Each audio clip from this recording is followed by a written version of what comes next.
Les Grands Kasaï vit actuellement des scènes de violence avec une cruauté inouïe, œuvre des jeunes gens selon un mode opératoire organisé et structuré.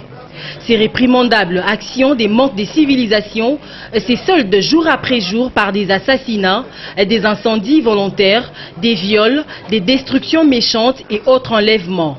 Ces expériences ont occasionné des poursuites que Monsieur l'auditeur général des forces armées de la République démocratique du Congo s'apprête à engager contre leurs auteurs. Néanmoins, le journal américain The New York Times a affirmé le 20 mai dernier que l'experte des Nations Unies Zaïda Catalan, assassinée en mars dernier avec son collègue américain Michel Sharp, avait en leur possession un enregistrement audio du député national Clément Kankou en communication téléphonique avec l'un des présumés auteurs des actes affligés dans le Kasaï. La nature et les circonstances de cette conversation ne peuvent aucunement laisser indifférent l'officier du ministère public. J'ai été amené à ouvrir une enquête pour en savoir un peu plus. Et comme il s'agit des investigations visant un député national, j'ai, faisant application de l'article 75 de la loi organique numéro 13/010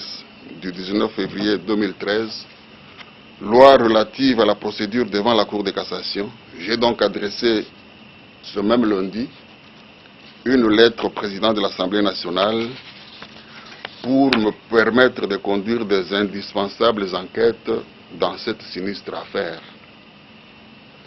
Une fois cette autorisation préalable obtenue, je serai en droit de poser tous les actes qu'exige une instruction préjuridictionnelle. Pour les PGR, à ce niveau de l'affaire, il n'est pas encore question de chercher à obtenir la levée des immunités, mais dans les prérogatives qui lui sont reconnues, il a la latitude d'entamer une expertise locale ou étrangère afin d'éclairer la lanterne de l'opinion.